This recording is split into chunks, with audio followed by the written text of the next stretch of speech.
di podcast kelompok kami.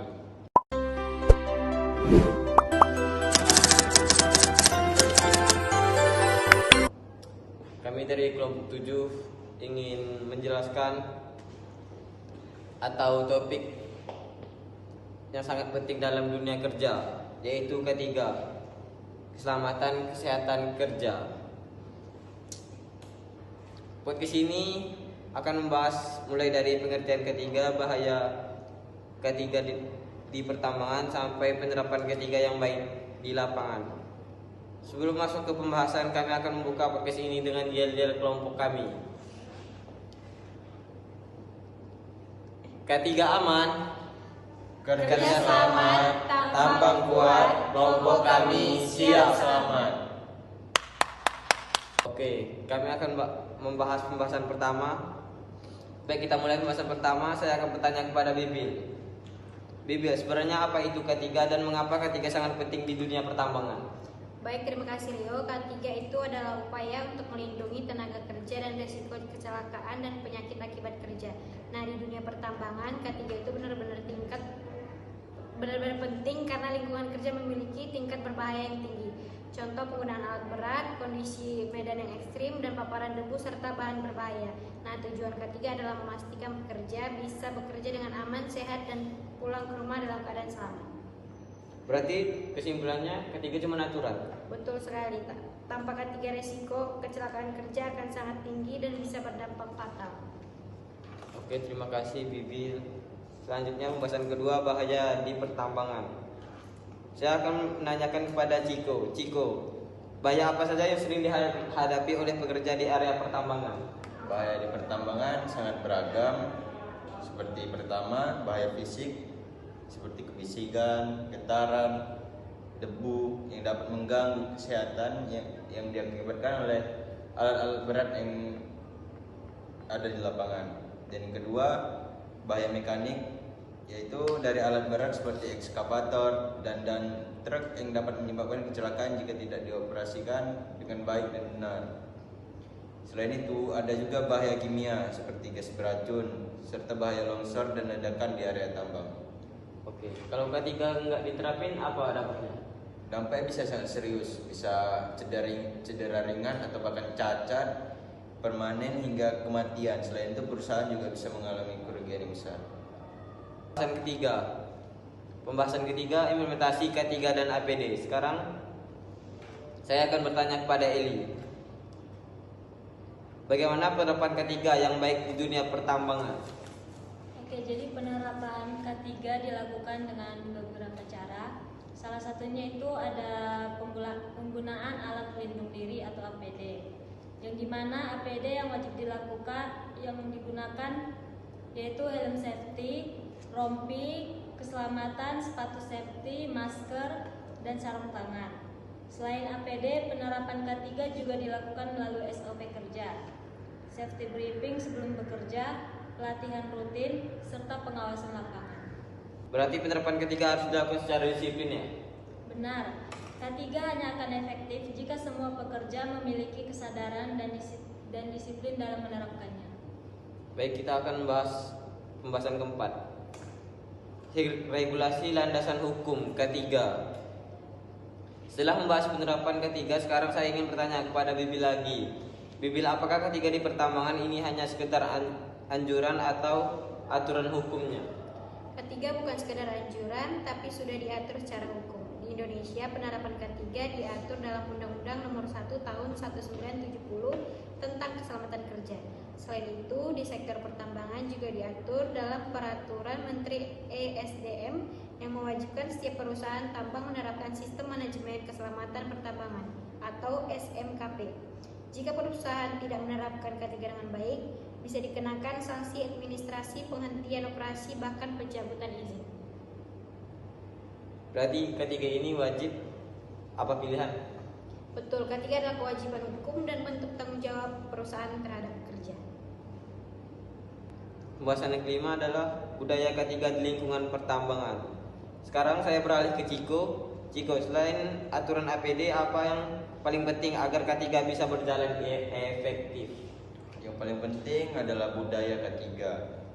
Budaya ketiga berarti setiap pekerja memiliki kesadaran untuk bekerja aman, bukan karena takut hukuman, tapi karena peduli pada keselamatan diri dan orang lain.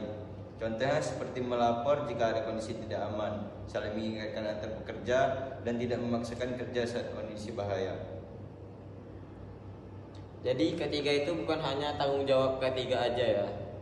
Benar, ketiga ada tanggung jawab semua orang di area tambang, dari pekerja lapangan sampai pimpinan. Pembahasan keenam adalah contoh penerapan ketiga di lapangan. Eli, bisa kasih contoh penerapan ketiga yang sering dilakukan di lapangan pertambangan?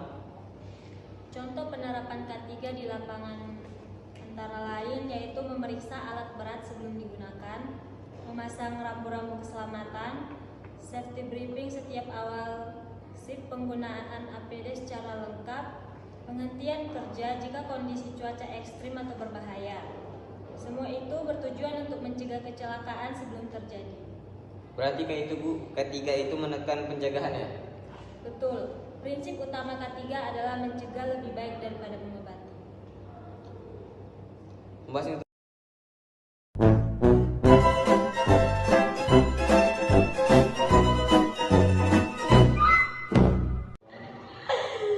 Pembahasan ketujuh, hierarki pengendalian risiko K3. Kita lanjutkan ya Eli. Dalam K3 ada istilah pengendalian risiko. Sebenarnya bagaimana cara mengendalikan risiko di pertambangan? Dalam K3 dikenal yang namanya hierarki pengendalian risiko, yaitu urutan cara paling efektif untuk mengurangi bahaya di tempat kerja. Urutannya itu dimulai dari eliminasi, yaitu menghilangkan sumber bahaya, substitusi mengganti dengan yang lebih aman, engineering control seperti pemasangan pelindung alat, administratif control seperti SOP dan jadwal kerja, serta APD sebagai pelindungan terakhir. Berarti APD bukan perlindungan utama ya? Benar, APD adalah lapisan terakhir jika bahaya tidak bisa dihilangkan sepenuhnya. Kecelakaan kerja yang tindakan darurat. Sekarang saya ke Ciko, jika ada kecelakaan kerja di area tambang, apa yang harus dilakukan? Jika terjadi kecelakaan, langkah pertama adalah mengamankan lokasi agar tidak menambah korban. Selanjutnya dilakukan pertolongan pertama, lalu korban segera dibawa ke fasilitas kesehatan. Di pertambangan juga wajib ada emergency response plan seperti prosedur evakuasi, tim P3K, dan simulasi tanggap darurat. Apakah kecelakaan kerja perlu dilaporkan? Ya, semua kecelakaan harus dilaporkan dan dianalisis agar tidak terulang kembali. Pembahasan 9, manfaat K3 bagi pekerja dan perusahaan. BB, selain keselamatan, apakah manfaat K3 bagi pekerja di perusahaan? Bagi pekerja, K3 memberikan rasa aman, kesehatan terjaga, dan produktivitas meningkat. Sedangkan bagi perusahaan, K3 dapat mengurangi kecelakaan, menekan biaya pengobatan, menjaga reputasi perusahaan, serta meningkatkan kepercayaan masyarakat dan pemerintah. Berarti K3 itu menguntungkan semua pihak ya? Pembahasan ke-10, peran mahasiswa dan calon pekerja tambang. Sebagai mahasiswa pertambangan, apa peran kita terhadap K3? Ciko. Sebagai mahasiswa dan calon pekerja tambang, kita harus memahami K3 sejak dini. Kita harus membiasakan bekerja aman, menaati SOP, dan menjadikan keselamatan sebagai prioritas utama. Dengan begitu, kita bisa menjadi tenaga kerja tambang yang profesional dan bertanggung jawab. Pembahasan ke-11, penyakit akibat kerja di tambang. Sekarang Ciko, selain kecelakaan, apakah ada risiko? Merah ketiga guys. Mati lagi, membantai ketahapan ini. Selanjutnya, penyakit akibat kerja di pertambangan. Sekarang Ciko, selain kecelakaan, apakah ada risiko penyakit akibat kerja di tambang? Tentu ada. Penyakit akibat kerja di pertambangan antara lain ISPA akibat debu, gangguan pendengaran akibat kebisingan, dan penyakit paru seperti pneumokoniosis. Ada juga gangguan otot dan tulang akibat posisi kerja yang tidak ergonomis. Lalu, bagaimana cara mencegahnya? Pencegahannya dilakukan melalui penggunaan APD, pemeriksaan kesehatan rutin, pengendalian lingkungan kerja, dan pembatasan waktu paparan. Selanjutnya, pelatihan sertifikasi. Eli, seberapa penting pelatihan K3 bagi pekerja tambang? Pelatihan K3 sangat penting karena pekerja harus memahami risiko dan cara bekerja yang aman.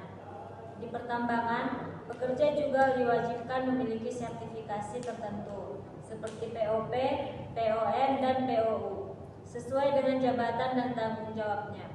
Pelatihan ini bertujuan agar setiap pekerja kompeten dan sadar akan keselamatan. Berarti sekali saja tidak cukup ya? Benar, skill harus dibarengi dengan pemahaman K3.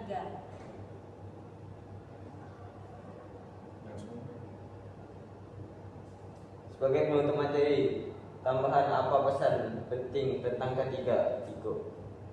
K3 bukan hanya prosedur, tapi mindset. Keselamatan harus menjadi prioritas utama dalam setiap pekerjaan.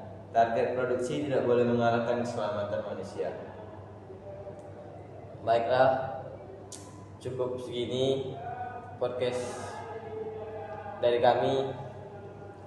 Sekian dari kami, terima kasih. Jadi,